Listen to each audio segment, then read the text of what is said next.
دوسری آیت میں اللہ تعالیٰ انسانوں کو مخاطب کرتے ہوئے فرماتے ہیں کہ تمہارے لیے اللہ کے پیغمبر میں بہترین رہنمائی ہے۔ وہ دور یاد کیجئے جب سارا عالم شرک و کفر میں مبتلا تھا، خدا کی عبادت گاہیں بتوں کا اڈا بنی ہوئی تھی، خدا واحد کے بندے سینکڑوں معبودوں کے پیروں میں سر جھکا رہے تھے، دین حق کے طلبگاروں کو کوئی ایسا آدمی نہ ملتا تھا جو انہیں صراط مستقیم پر گامزن کرے۔ ایسے میں رحمت الہی متوجہ ہوئی۔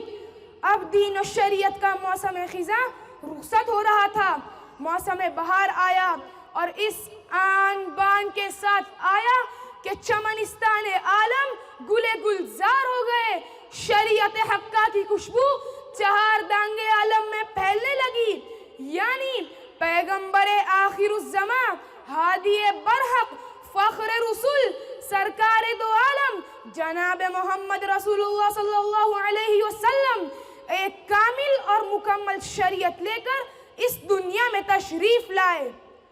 اب دنیا والوں کے پاس ایک ایسی عظیم شخصیت آ گئی تھی جو حق و صداقت کے علم برداروں کو فوز آخرت کی بشارت دے رہی تھی اور ظلم و ستم، شرک و کفر کے علم برداروں کو جہنم سے ڈرا رہی تھی۔ اب ایک ایسا انسان اس دنیا میں آ گیا تھا جو انسانی پیکر میں ہوتے ہوئے بھی سراپا روشنی تھا، جو انسانوں کے ساتھ رہتا، شادی بیاہ کرتا، کھاتا اور پیتا، جنگوں میں سپہ سالاری کرتا، مسجدوں میں وعظ و تقریر سے دلوں کے میل کچیل صاف کرتا۔ اس کے باوجود وہ بے داغ تھا، اس کے کردار کی طرف کسی کی انگلی اٹھی اور نہ اٹھ سکتی تھی۔ صراط مستقیم کے شیدائیوں کو اب ایک نمونہ مل گیا تھا، چنانچہ انہوں نے اس نمونے کو سامنے رکھ کر اپنی زندگی کا ڈھانچہ درست کر لیا۔ آئیے ہم اور آپ بھی اللہ سے دعا کریں کہ وہ ہمیں بھی آپ صلی اللہ علیہ وسلم کے راستے پر چلائے، آمین۔ اپنی تقریر مکمل کرنے سے پہلے ایک شعر کہنا چاہوں گا، بغور سماعت فرمائیے۔ کی محمد سے وفا تو نے تو ہم تیرے ہیں، شاعر کیا ارشاد فرماتا ہے، کی محمد سے وفا تو نے تو ہم تیرے ہیں، یہ جہاں چیز ہے کیا لوح قلم تیرے ہیں۔ وآخر الدعوانا الحمدللہ رب العالمین۔ نحمده ونصلي على رسوله الكريم أما بعد بلغ العلا بكماله كشف الدجى بجماله حسنت جميع خصاله صلوا عليه وآله۔ صدر ذیشان، اہل میزان اور سامعین اکرام، السلام علیکم ورحمۃ اللہ وبرکاتہ۔ آج میری تقریر کا عنوان ہے آپ صلی اللہ علیہ وسلم کا رحمت للعالمین ہونا۔ تو آئیے ہم سب مل کر آپ صلی اللہ علیہ وسلم کی بارگاہ رسالت میں درود و سلام کا نذرانہ پیش کریں۔ اللہم صلی علی محمد وعلی آل محمد وبارک وسلم۔ صدر علی وقار، ہمارے پیارے نبی صلی اللہ علیہ وسلم کی ذات اقدس سراپا رحمت ہے جس کی گواہی خود قرآن مجید نے دی ہے۔ اللہ تعالیٰ ارشاد فرماتے ہیں، اعوذ باللہ من الشیطان الرجیم، بسم اللہ الرحمن الرحیم، وما ارسلناک الا رحمتا للعالمین، یعنی او محمد صلی اللہ علیہ وسلم، ہم نے آپ کو نہیں بھیجا مگر تمام جہانوں کے لیے رحمت بنا کر۔ تو آپ صلی اللہ علیہ وسلم کی ذات اقدس تمام جہاں والوں کے لیے سراپا رحمت ہے۔ مومن ہو یا کافر، کالے ہو یا گورے، عربی ہو یا عجمی، الغرض تمام مخلوقات کی طرف آپ صلی اللہ علیہ وسلم رحمت بنا کر بھیجے گئے۔ صدر علی وقار، جہاں اللہ تعالیٰ نے حریص علیکم بالمؤمنین رؤوف الرحیم فرما کر مومنین کے لیے آپ صلی اللہ علیہ وسلم کی ذات اقدس کو رحمت بنایا، وہاں وما کان اللہ لیعذبہم وانت فیہم کہہ کر آپ صلی اللہ علیہ وسلم کی صرف موجودگی کی وجہ سے کافروں کا عذاب نہ دینے کا وعدہ کیا۔ یہ آپ صلی اللہ علیہ وسلم کی شان رحمت کا نتیجہ نہیں تو کیا ہے؟ سامعین اکرام، جنگ احد میں آپ صلی اللہ علیہ وسلم کے دندان مبارک شہید ہونے کے باوجود بھی آپ صلی اللہ علیہ وسلم نے ان دشمنوں کے حق میں بد دعا نہیں کی اور فرمایا، یا اللہ میری قوم کو ہدایت دے دے، وہ نہیں جانتے۔ طائف کے موقع پر ظالموں نے آپ صلی اللہ علیہ وسلم کے جوتے مبارک خون سے رنگین کر دیے اور آپ صلی اللہ علیہ وسلم اتنے زخمی ہو گئے کہ چل بھی نہیں پا رہے تھے، تو اچانک جبرائیل امین اللہ کے حکم سے پہاڑ کے فرشتوں کو لے کر وہاں پہنچ جاتے ہیں تاکہ طائف والوں کو دونوں پہاڑوں کے بیچ کچل دے، مگر قربان جائے آپ صلی اللہ علیہ وسلم کی شان رحمت پر کہ آپ نے ان کے لیے بد دعا نہیں کی اور فرمایا کہ اللہ تعالیٰ یہ نہیں تو ان کے آنے والی نسلوں کو اسلام سے نوازیں گے۔ اسی رحمت کی دعا کا نتیجہ ہے کہ آج ہم مسلمان ہیں۔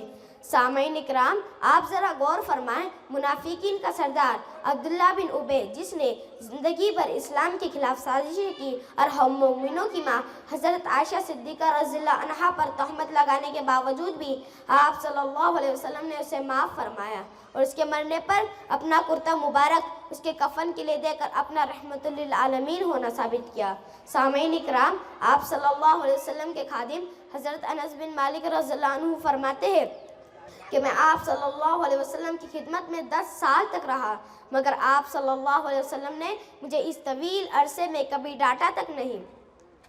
سامعین اکرام، اسی طرح آپ صلی اللہ علیہ وسلم کی سیرت مبارکہ میں سینکڑوں واقعات ملتے ہیں جو آپ صلی اللہ علیہ وسلم کے رحمت للعالمین ہونے کی گواہی دیتے ہیں، جس کی مثال پورے تاریخ انسانیت پیش کرنے سے قاصر ہے۔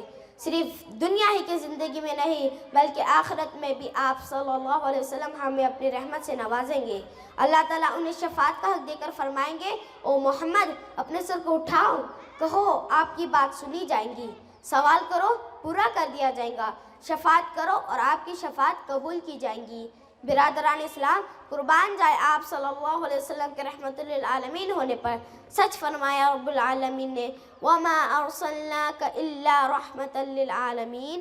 شاہد ہے زمانہ تا قیامت آپ کی رحمت کا، شاہد ہے زمانہ تا قیامت آپ کی رحمت کا، آخرت میں بھی رہیں گا منتظر زمانہ محمد کی شفاعت کا۔ یا ربی صلی وسلم دائما ابدا علی حبیبک خیر الخلق کلہم۔ والسلام علیکم ورحمۃ اللہ وبرکاتہ۔ السلام علیکم ورحمۃ اللہ وبرکاتہ۔ الحمدللہ وکفی وسلام علی عبادہ الذین اصطفی، اما بعد۔ محترم، میں آپ حضرات کے سامنے 2 حدیثیں بیان کرنے کی جسارت کر رہا ہوں جس میں ہمیں آپ صلی اللہ علیہ وسلم کی زندگی کا وہ حصہ نظر آئے گا، اگر ہم غور کریں اور اس پر عمل کریں گے تو انشاءاللہ ہماری زندگی میں خوشحالی آ جائے گی۔ ان میں سے ایک حدیث یہ ہے، عن عائشة رضی اللہ عنہ انہا قالت ما شبع آل محمد صلی اللہ علیہ وسلم من خبز شعیر یومین متتابعین حتی قبض رسول اللہ صلی اللہ علیہ وسلم، رواہ مسلم۔ اور اس کا ترجمہ یہ ہے، حضرت عائشہ رضی اللہ تعالیٰ عنہ فرماتی ہے کہ رسول اللہ صلی اللہ علیہ وسلم کے وفات پا جانے تک آپ کے گھر والوں نے جو کی روٹی بھی کبھی 2 دن مسلسل پیٹ بھر کر نہیں کھائی، رواہ مسلم۔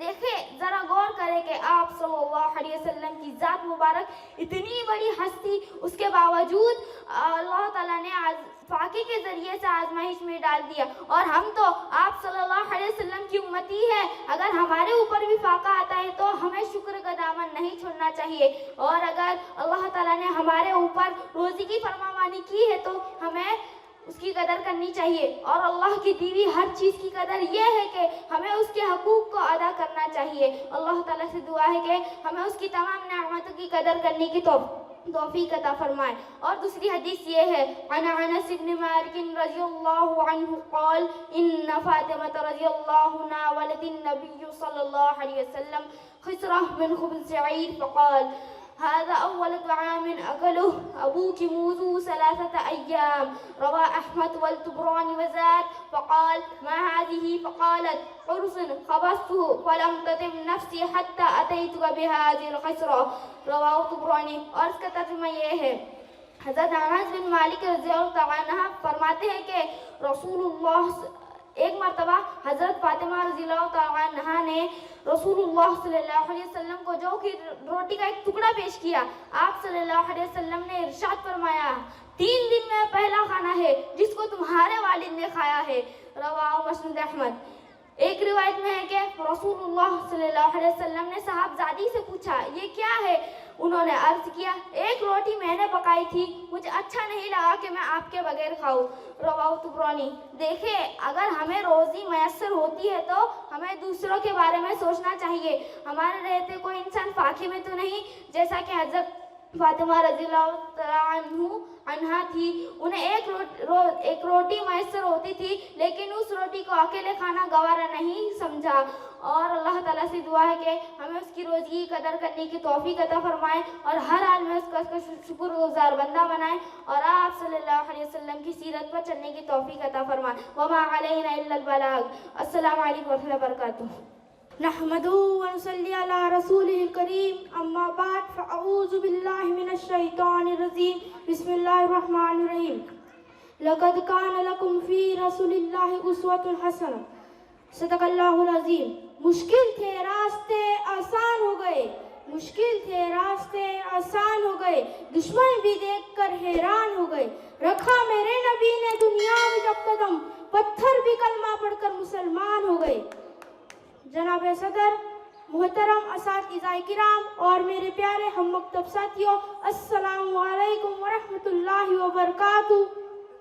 زمین سے آسمان کی طرف پرواز کرتا ہوں، زمین سے آسمان کی طرف پرواز کرتا ہوں، خدا کا نام لے کر میں اس تقریر کا آغاز کرتا ہوں۔ جناب صدر، آج مجھے جس موضوع پر لب کشائی کرنے کا موقع دیا گیا ہے وہ ہے سیرت النبی صلی اللہ علیہ وسلم۔ اللہ تعالیٰ نے قرآن مجید میں فرمایا سورۃ الاحزاب میں لقد کان لکم فی رسول اللہ اسوۃ حسنہ، یقیناً تمہارے لیے رسول اللہ صلی اللہ علیہ وسلم کی زندگی بہترین نمونہ ہے۔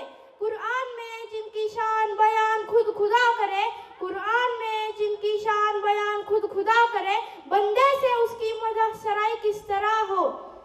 اللہ تعالیٰ نے انسانوں کی ہدایت کے لیے نبیوں کو مبعوث فرمایا، اللہ تعالیٰ نے انسانوں کی ہدایت کے لیے کرم و بیش 1,24,000 نبی بھیجے اور یہ سلسلہ نبوت حضرت آدم علیہ السلام سے شروع ہوا اور حضرت محمد صلی اللہ علیہ وسلم پر ختم ہوا، اور ہر نبی کی زندگی دوسرے انسانوں کے لیے بہترین نمونہ تھی، اور ہمارے پیارے حضرت محمد صلی اللہ علیہ وسلم ہمارے آخری نبی ہے۔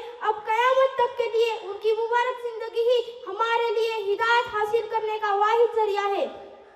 سامعین محترم، حضور صلی اللہ علیہ وسلم کی سیرت کا باب اتنا وسیع ہے کہ اماں صدیقہ، پیغمبر کے رفیقہ، ازواج میں لئیقہ، امت پہ صفیقہ، اخلاق میں خلیقہ، کائنات میں باشلیقہ، شان میں عجیبہ، نہایت خوش نصیبہ، حبیب خدا کی حبیبہ، باغ نبوت کی انقلیبہ، وہ فرماتی ہے کان خلقہ القرآن، سارا قرآن مصطفیٰ کی سیرت ہے، ہمارا عقیدہ ہے قرآن صورت ہے، آقا سیرت ہے، قرآن علم ہے، آقا عمل ہے، قرآن خاموش ہے، آقا بولتا قرآن ہے۔ تو پھر مجھے کہنے دیجئے ہے سراپا اجالا ہمارا نبی، رحمت حق تعالی ہمارا نبی، جس کا کونین میں کوئی ثانی نہیں ہے، وہ جگ سے نرالا ہمارا نبی، آب کوثر پیئیں گے تو صرف اس لیے ہم کو دے گا پیالہ ہمارا نبی، آمینہ کا دلارا ہمارا نبی، آمینہ کا دلارا ہمارا نبی، یتیم و ضعیفوں کا فریاد سن ہے بے کسوں کا سہارا ہمارا نبی، نبوت کے دارے ہے سارے نبی، چاند سارے کا سارا ہمارا نبی، نبوت کے دارے ہے سارے نبی، چاند سارے کا سارا ہمارا نبی، اب بے کسوں کا سہارا ہمارا نبی، عاشقوں کا سہارا ہمارا نبی، اب نہ کوئی نبی قیامت تلک آئے گا، اب قیامت تلک ہے ہمارا نبی۔ جناب والا، میرے آقا کو اللہ تعالیٰ نے اس دنیا میں اپنا محبوب بنا کے بھیجا۔ میرے آقا کی ہر ادا نرالی ہے، میرے آقا کی پوری زندگی خوبصورتیوں سے بھری ہوئی ہے، میرے آقا کی صورت سب سے اعلیٰ ہے، میرے آقا کی سیرت سب سے اعلیٰ ہے، میرے آقا کا شہر سب شہروں سے اعلیٰ ہے، میرے آقا کا گھر سب گھروں سے اعلیٰ ہے، میرے آقا کا خاندان سب خاندانوں سے اعلیٰ ہے، میرے آقا کا کھانا پینا سب سے اعلیٰ ہے، میرے آقا کا سونا جاگنا سب سے اعلیٰ ہے، میرے آقا کا وجود سب سے اعلیٰ ہے، میرے آقا کا اٹھنا بیٹھنا سب سے اعلیٰ ہے۔ الغرض اس کائنات میں جتنی بھی خوبیاں تھی وہ سارے کے سارے اللہ تعالیٰ نے میرے آقا کے وجود میں جمع کر دیے، تو پھر اس لحاظ سے میرے آقا پورے کائنات میں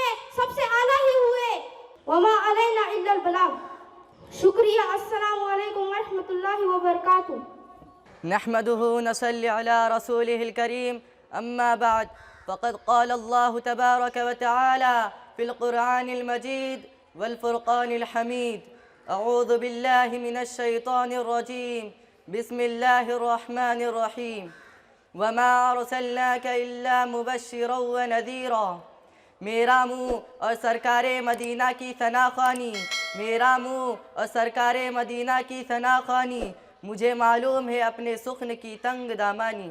برادران اسلام اور قابل قدر شخصیات، میں اس متبرک اور پرامن بزم میں شمع رسالت کی ضیاء حیات کو روشن کرنے کی جسارت کر رہا ہوں۔ میری یہ بساط نہیں کہ اپنے ماہ رسالت صلی اللہ علیہ وسلم کے اسوہ حسنہ پر لب کشائی کر سکوں اور سیرت النبی صلی اللہ علیہ وسلم کا احاطہ کر سکوں، جیسے کہ شاعر رسول حضرت حسان رضی اللہ تعالیٰ عنہ کا شعر ہے جو انہوں نے اپنی مجبوری ظاہر کی۔ فرمایا ما ان مدحت محمدا بمقالتی ما ان مدحت محمدا بمقالتی ولكن مدحت مقالتی بمحمدی۔ میری یہ بساط نہیں کہ اپنے اشعار سے مدحت رسول کا حق ادا کر سکوں، ہاں میں نے ذکر رسول صلی اللہ علیہ وسلم سے اپنے اشعار کی ضرور مدح سرائی کی ہے۔ کسی اردو شاعر نے کہا قلم میرا قاصر زباں میری عاجز، قلم میرا قاصر زباں میری عاجز، محمد کی عظمت بتاؤ میں کیسے، ہے محبوب رب امام الرسل وہ فضائل مکمل سناؤ میں کیسے۔ ملت اسلامیہ کے دھڑکتے دلوں، بعثت نبوی صلی اللہ علیہ وسلم سے قبل پورے جزیرۃ العرب پر کوئی حکمرانی کرنے کے لیے تیار نہیں تھا، اور نہ نظام مکمل تھا، اور عدالت، انسانیت، امانت و دیانت، عصمت و عفت، صلاح و تقوی، زہد و ورع کا جنازہ نکل چکا تھا۔ شرک و ضلالت کی تاریخ ہر سمت نظر آ رہی تھی۔ کسی اردو شاعر نے کیا خوب منظر کشی کی، بدی کا دور تھا ہر سو جہالت کی گھٹائیں تھی، فساد و ظلم کی چاروں طرف پھیلی ہوائیں تھی، اگر لڑکی کی پیدائش کا ذکر غر میں سن لیتے تو اس معصوم کو زندہ زمین میں دفن کر دیتے، غرض جو بھی برائی تھی سب ان میں پائی جاتی تھی، نہ تھی شرم و حیا کو میں گھر گھر بے حیائی تھی، مگر اللہ نے جب ان پر اپنا رحم فرمایا تو عبداللہ کے گھر میں خدا کا لاڈلا آیا۔ قدرت خداوندی نے اس پرفتن دور میں شیطان لات و عزا کو رشد و ہدایت کے راستے پر گامزن کرنے کے لیے، وحشت و بربریت کو ختم کرنے کے لیے فاران کی چوٹیوں سے آفتاب رسالت صلی اللہ علیہ وسلم کو طلوع فرمایا۔ مکہ میں طلوع آفتاب کے وقت آفتاب رسالت صلی اللہ علیہ وسلم آمینہ کے لال دوشنبہ کو اپنے تمام انوار و برکات کے ساتھ تشریف لاتے ہیں۔ سبحان اللہ سبحان اللہ، ایک عجیب ماحول نوری نو نظر آ رہا ہے، پورے مکہ میں انوار الہی کا نزول ہو رہا ہے، ظلمت کا داو کفر کا دام ایک تہلکہ مچ گیا ہے، لات و منات اور عزا منہ کے بل گر پڑے، گلزار ہستی میں ایک عجیب رونق پیدا ہو گئی ہے، چاروں سمت سے بس ایک ہی آواز سنائی دے رہی ہے، ایک والا آ گیا ایک والا آ گیا، وہ آ گئے تو آ گیا دنیا میں انقلاب، وہ آ گئے تو آ گیا دنیا میں انقلاب، اجڑا ہوا چمن تھا گلستہ کر گئے۔ ملت اسلامیہ کے پاسبانوں، آپ کا نام محمد ہی نہیں تھا بلکہ عنوان بن گیا تھا، آپ کو تمام محاسن کا ایک خوبصورت گلدستہ بنا دیا تھا۔ میرے نبی صلی اللہ علیہ وسلم کے اندر حضرت آدم کی صورت تھی، حضرت شیس کی معرفت تھی، حضرت نوح کی شجاعت تھی، حضرت ابراہیم کے اخلاق تھے، حضرت اسماعیل کی زبان تھی، اسحاق والی رضاح، صالح والی فصاحت تھی، لوط والی حکمت، یعقوب والی بشارت تھی۔ میرا نبی سارے انبیاء علیہ السلام کا ایک خوبصورت گلدستہ تھا۔ برادران اسلام، محسن انسانیت جس طرح اخلاقاً و کرداراً خوبصورت تھی، اسی طرح حسن جمال کے اعتبار سے بہت ہی خوبصورت تھی۔ حضرت عائشہ صدیقہ رضی اللہ تعالیٰ عنہ فرماتی ہے کہ حضرت یوسف علیہ السلام کو دیکھ کر ان مصر کی عورتوں نے اپنی انگلیاں کاٹ دی تھی، اگر وہ محبوب کبریا صلی اللہ علیہ وسلم کو دیکھ لیتی تو اپنے دل کاٹ دیتی۔ اگر میں حسن صفاتی جمال و کمال ذاتی بیان کرنے کی کوشش کرتا ہوں تو شیخ سعدی رحمۃ اللہ علیہ کا شعر یاد آتا ہے، بلغ العلا بکمالہ بلغ العلا بکمالہ کشف الدجا بجمالہ حسنت جمیع خصالہ صلو علیہ وآلہ۔ اس کے بعد کوئی سیرت نگار، کوئی ادیب کیسے جرأت کر سکتا ہے کہ اس عنوان پر بحث کی جائے جب شمس و قمر نے خاتم النبیین، ختم الرسل، آقائے کل اور ہادی سبل کو دیکھا تو پکار اٹھے کہ صحن چمن کو اپنی بہاروں پہ نازتا، صحن چمن کو اپنی بہاروں پہ نازتا، وہ آ گئے تو ساری بہاروں پہ چھا گئے۔ وآخر الدعوانا السلام علیکم ورحمۃ اللہ وبرکاتہ، نحمدہ ونصلی علی رسولہ الکریم، اما بعد۔ محترم جناب صدر اور معزز علماء کرام، میری تقریر کا عنوان ہے آپ صلی اللہ علیہ وسلم کے اخلاق حسنہ۔ حضرت عمر ہی نہیں بلکہ ابو سفیان، ہندا، وحشی اور اکرمہ جیسے بے شمار افراد تھے جن سے مسلمانوں کو زبردست نقصان پہنچا تھا، مگر محبوب خدا صلی اللہ علیہ وسلم نے کبھی ان کے قتل کی سازش نہ رچی، بلکہ عفو درگزر انسانیت احترام کا معاملہ کیا جس کی مثال ڈھونڈنے سے نہیں ملتی۔ ابو سفیان کون ہے جس نے کئی مرتبہ خود نبی کریم صلی اللہ علیہ وسلم کے قتل کا فیصلہ کیا، جو ہر قدم پر اسلام کا سخت دشمن ثابت ہوا، لیکن فتح مکہ سے پہلے جب عباس رضی اللہ تعالیٰ عنہ کے ساتھ آپ صلی اللہ علیہ وسلم کے پاس آئے ہیں تو ان کا ہر جرم ان کے قتل کا مشورہ دیتا ہے، مگر رحمت عالم کا فوام ابو سفیان کو کہتا ہے ڈر کا مقام نہیں، محمد صلی اللہ علیہ وسلم انتقام کے جذبے سے بالا تر ہے۔ پھر حضور صلی اللہ علیہ وسلم نہ صرف اس کو معاف فرماتے ہیں بلکہ یہ اعلان فرماتے ہیں کہ جو ابو سفیان کے گھر میں داخل ہو جائے وہ مامون ہے۔ یہی تو آپ صلی اللہ علیہ وسلم کا اخلاق حسنہ ہے کہ بڑے سے بڑے دشمن کو بھی امان دے دی۔ سلام اس پر کہ جس نے دشمنوں کو حیات جاویدہ دے دی، سلام اس پر کہ جس نے دشمنوں کو حیات جاویدہ دے دی، سلام اس پر کہ جس نے ابو سفیان کو اما دے دی۔ ہندا ابو سفیان کی بیوی جو حضرت حمزہ رضی اللہ تعالیٰ عنہ حضور صلی اللہ علیہ وسلم کے محبوب چچا کے ساتھ بیعت بھی کرتی ہے، ان کے سینے کو چاک کر دیا، ان کے ناک کان کاٹ کر ہار بنا لیا، ان کے کلیجے کو چبانا چاہا لیکن نکلا نہیں جاتا۔ حضور صلی اللہ علیہ وسلم نے ان کو بھی معاف فرمایا۔ آپ صلی اللہ علیہ وسلم کا اخلاق حسنہ دیکھ کر وہ بھی پکار اٹھتی ہے، اے محمد صلی اللہ علیہ وسلم، آج سے پہلے مجھے تمہارے خیمے سے زیادہ کسی کے خیمے سے نفرت نہ تھی، مگر آج تمہارے خیمے سے زیادہ کسی کا خیمہ محبوب نہیں۔ ویسی حضرت حمزہ کا قاتل فتح مکہ کے بعد بھاگ کر کہیں اور جاتا ہے، اور جب وہ مقام بھی فتح ہو جاتا ہے تو کوئی دوسری جگہ پناہ کی نہیں ملتی۔ لوگ کہتے ہیں ویسی تم نے محمد صلی اللہ علیہ وسلم کو پہچانا نہیں، تمہارے لیے محمد صلی اللہ علیہ وسلم کے آستانے سے بڑھ کر امان کی کوئی جگہ نہیں ہے۔ ویسی حضور صلی اللہ علیہ وسلم کی خدمت میں حاضر ہو جاتا ہے، حضور صلی اللہ علیہ وسلم دیکھتے ہی نظر نیچے کر لیتے ہیں، پیارے چچا کا شہادت کا منظر سامنے آ جاتا ہے، آکاش کو پار ہو جاتی ہے، قاتل سامنے موجود ہے، مگر صرف یہ ارشاد ہوتا ہے ویسے جاؤ میرے سامنے نہ آیا کرو، شہید چچا کی یاد آ جاتی ہے۔ سلام اس پر کہ جس نے بھوکے پیاسوں کو کبائے دی، سلام اس پر کہ جس نے بھوکے پیاسوں کو کبائے دی، سلام اس پر کہ جس نے گالیاں سن کر دعائیں دی، سلام اس پر کہ سرار محبت جس نے سمجھائے، سلام اس پر کہ سرار محبت جس نے سمجھائے، سلام اس پر کہ جس نے زخم کھا کر پھول برسائے۔ اللہ رب العزت ہم سب کو اخلاق حسنہ پر عمل کرنے کی توفیق عطا فرمائے، آمین۔ وآخر الدعوانا ان الحمدللہ رب العالمین۔ السلام علیکم ورحمۃ اللہ وبرکاتہ۔ الحمد للہ کفا وسلام علی عباده الذین اصطفى، اما بعد قال اللہ تعالی وما ارسلناک الا مبشرا ونذیرا۔ حضرات گرامی، میں اس بزم پور بہار میں سیرت نبی صلی اللہ علیہ وسلم کے متعلق کچھ عرض کرنا چاہتا ہوں، اس امید کے ساتھ کہ میری باتوں کو بغور سنا جائے۔ جب اسلام فاران کی چوٹی سے پھیلنا شروع ہوا اور آپ صلی اللہ علیہ وسلم اپنی روشنی سے دنیا والوں کو منور کرنے لگے تو باطل پرستوں میں خلبلی مچ گئی۔ ساری قوت و طاقت، دل و دماغ نور اسلام کے بجھانے میں صرف کرنے لگے۔ راستے میں کانٹے بچھا کر، پتھروں سے دبا کر، تپتی ہوئی زمین پہ سلا کر، آگ کے انگاروں پہ لٹا کر، گھر بار اجاڑ کر پیارے رسول صلی اللہ علیہ وسلم کی آواز کو دبانے کی کوشش کرنے لگے، مگر حق کی آواز روز بروز بڑھتی جا رہی تھی۔ حضرات سن 7 نبوی محرم کا مہینہ ہے کہ مکہ کے تمام لیڈروں نے مل کر ایک میٹنگ کی۔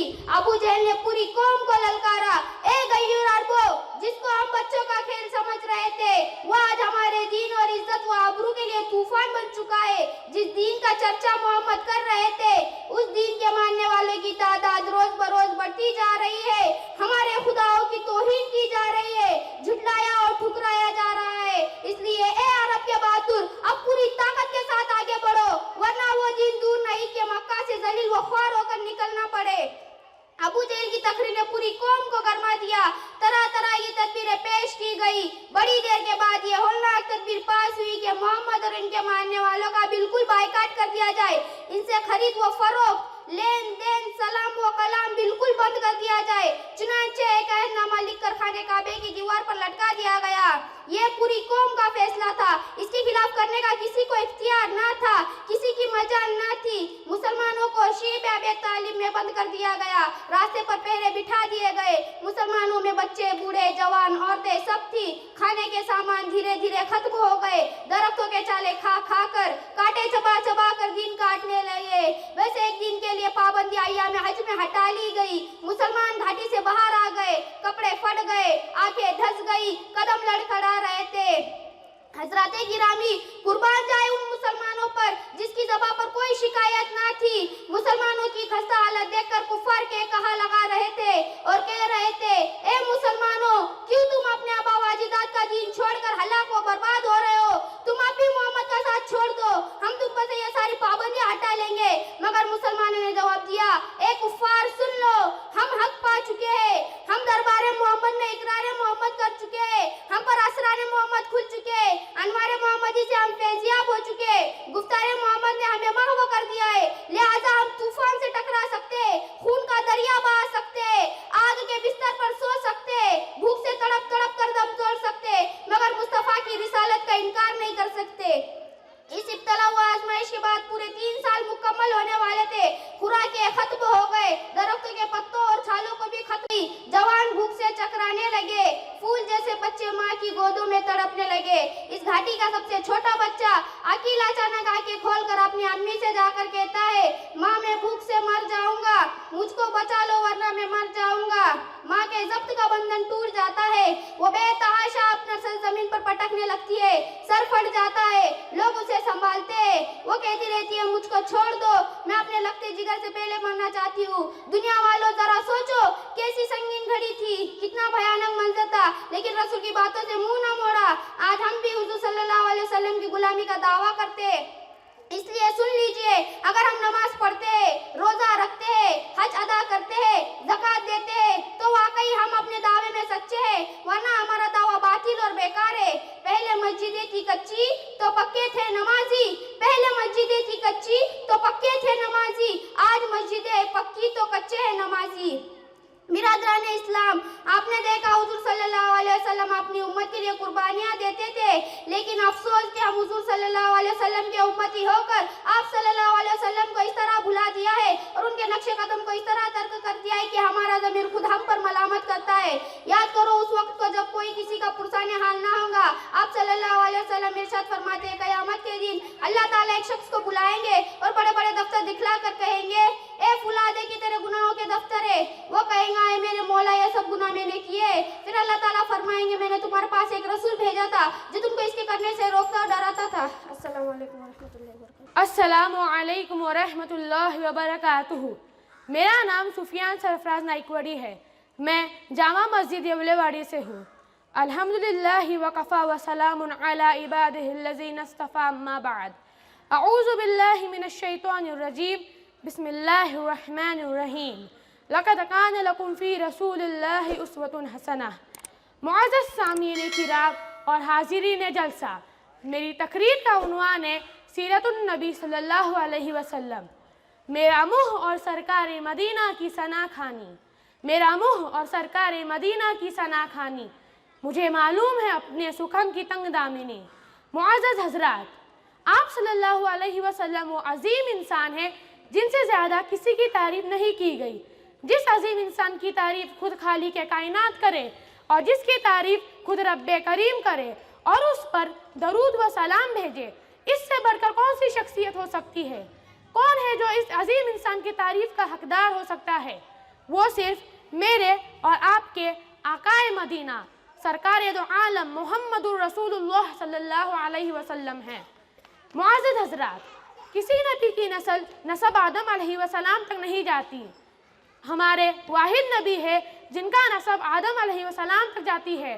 محمد بن عبداللہ بن عبد المطلب بن ہاشم بن عبد مناف بن قصی بن کلاب بن مرہ بن کعب بن لوئی بن غالب بن فہر بن مالک بن نظر بن کنانہ بن خزیمہ بن مدرکہ بن الیاس بن مجیر بن نجار بن معد بن عدنان بن عود بن حمیسہ بن سلامان بن اوج بن بوج بن کموال بن ابی بن عوام بن ناشد بن ہجا بن بلداس بن یدلاف بن تابک بن جاہم بن ناہش بن ماکھی بن عیفی بن ابکر بن ابعد بن عدوا بن حمدان بن سنبر بن یسریبی بن یحجن بن یلہن بن ایراوا بن عیجی بن جیشن بن ایسر بن اکنال بن ایہام بن ایوج بن ایرام بن کیدار بن اسماعیل بن ابراہیم بن آزر بن نہور بن سروج بن رعو بن فاعز بن ہود بن صلاح بن عابیر بن الفحشار بن سام بن نوح بن لامیک بن متوسالح بن ادریس بن یارید بن محلل بن کنان بن آنوش بن شیش بن آدم علیہ السلام. میرے عزیزو، میں نے تو صرف ہمارے نبی کا شجر نسب سنایا ہے، لیکن میرے عزیزو، ہمارے نبی کی تو ہر شے ہی محفوظ ہے. ہمارے نبی کے بکریوں کے نام تک اللہ نے محفوظ کیے ہیں. اجوا، سکیا، زمزم، برکہ، ورثہ، اللال، گیسا، اتراک، کمرہ، یہ 9 بکریاں ہمارے نبی کی تھی اور 10واں ان میں بکرا تھا نسل بڑھانے کے لیے، اور اس کا نام تھا یومن، اور ان کو پالنے والی تھی ایمن، اور اس میں ان کی بکری کمرہ آپ کے حیاتی میں ہی مر گئی تھی، اور باقیات ہمارے نبی کے وفات کے وقت حیات تھی. ہمارے نبی کے پاس 4 اونٹنیاں تھیں، اجبا، جدعہ، شہبہ، ازبا. ہمارے نبی کے پاس 2 اونٹ تھے، عسکر، سالب. 2 گدھے تھے، افیر، یافور. 2 کھچر تھے، دلدل، فدجا. 3 باندیاں تھی، ماریا قبطیہ، ریحانہ بنت شمعون، نفیسہ. ہمارے نبی کے پاس بہت سارے گھوڑے تھے اور بہت خوبصورت تھے، سجل، سقف، صبح، مرتجیج، مرتجیل، لجاج، تیراج، یاقوف، یانوب، لاحف. معزز حضرات، میرے اور آپ کے نبی کی تو ہر شے ہی محفوظ ہے. معزز حضرات، میرے اور آپ کے نبی صلی اللہ علیہ وسلم کی کتنی بھی تعریف کی جائے وہ کم ہے، اور میں بھی بہت کچھ کہنا چاہتا تھا، لیکن وقت کی قلت کی وجہ سے اس شعر کے ساتھ اپنی تقریر کو ختم کرتا ہوں. قلم میرا قاصر، زباں میری عاجز، محمد کی عظمت میں بتاؤں کیسے، ہے محبوب رب امام الرسول، وہ فضائل مکمل سناؤں میں کیسے. وآخر دعوانا ان الحمدللہ رب العالمین. السلام علیکم ورحمۃ اللہ وبرکاتہ.